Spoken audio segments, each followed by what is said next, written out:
think my favorite scene would be where Q, like Q's final scene with Bond, where he's giving Bond, the advice. Oh, that's a very good choice.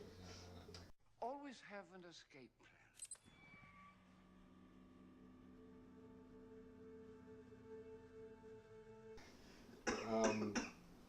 Actors you'd like to see in the franchise. So I'll start with this one. Gary Oldman is for one. I think he's just awesome in the bad guy roles, and he's awesome in the good guy roles. He could play just about anything. So yeah, I think he'd fit well in a Bond film. As for Bond girl, probably I don't know. I've heard the name. I've heard Kate Beckinsale mentioned quite a few times. So, and she's actually a pretty good actress. So I think she'd be good in a Bond film. I don't have too much to say beyond that. Anthony Hopkins. I think he'd be great in a Bond film. In fact, he was almost in GoldenEye, Grant. You know that. Oh. He was gonna play Trevelyan. Yeah, he was gonna be. What? He was gonna be Trevelyan, and that was back when Dalton was gonna be Bond, and. Was he skinny back then?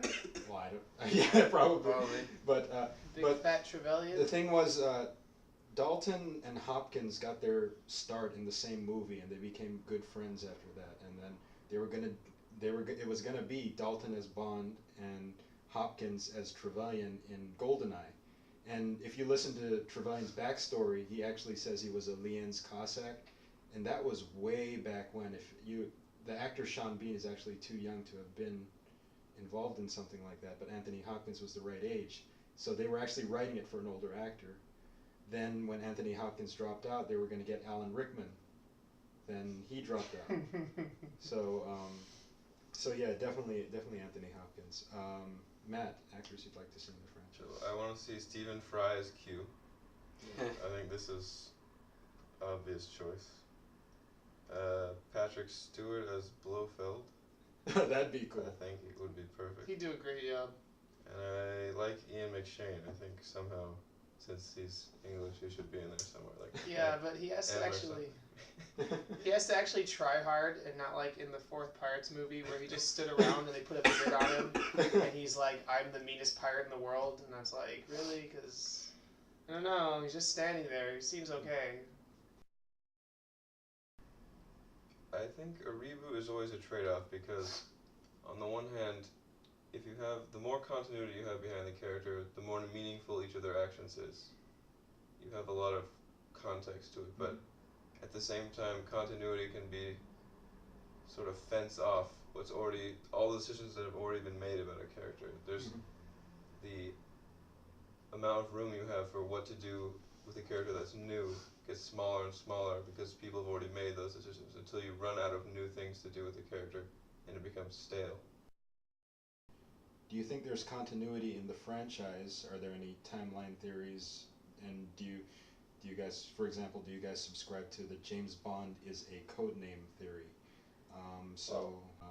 At the beginning of Casino Royale, everything is black and white, and I think that's sort of like a side effect of the timeline being rewritten. So like everyone's still a little bit blurry and woozy, and no one's quite remembering who they are, and so that's kind of cool. Okay, Matt.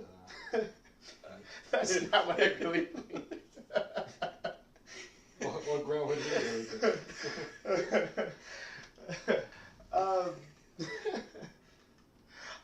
As a fan of comic books and everything, I've already found like I subscribe to the whole like floating timeline for characters, so I'm able to understand that characters can grow and change without actually physically becoming older. Amazing Spider-Man, he was supposed to be around 17 when the first issue started, and now he's been 25 for like the last 30 years. And it's kind of like that. You can take a character into a new decade or even a new millennium and have him be the same character, but you can still just kind of introduce new elements into your film to change it. So I'm okay with it. I'm okay with the floating timeline, and that's why I don't care for the idea of full-on rebooting a series. Okay, Matt, any timeline theories and so forth? Well, I think clearly the reboot is not the same timeline. going on Grant's analogy with comic books, I think sometimes it is good to just have a reboot or alternate timeline for a character. I think Frank Miller kind of reinvented Batman when he did Year One and Dark Knight Returns, and Dark Knight Returns is like a separate continuity, but it's also supposedly one of the best Batman stories. It got sort of out of the sort of Adam West goofy era into the, the Batman that we know and love today with the Dark Knight movie and all this stuff. So, yeah, I think, on Her Majesty's Secret Service, the existence of that movie means that we will never be certain what the intention of the writers was as far as the timeline, because there's clearly signals in that movie that this is the same James Bond, and there's also clear signals that it's not the same James Bond. It's just totally incoherent. Okay.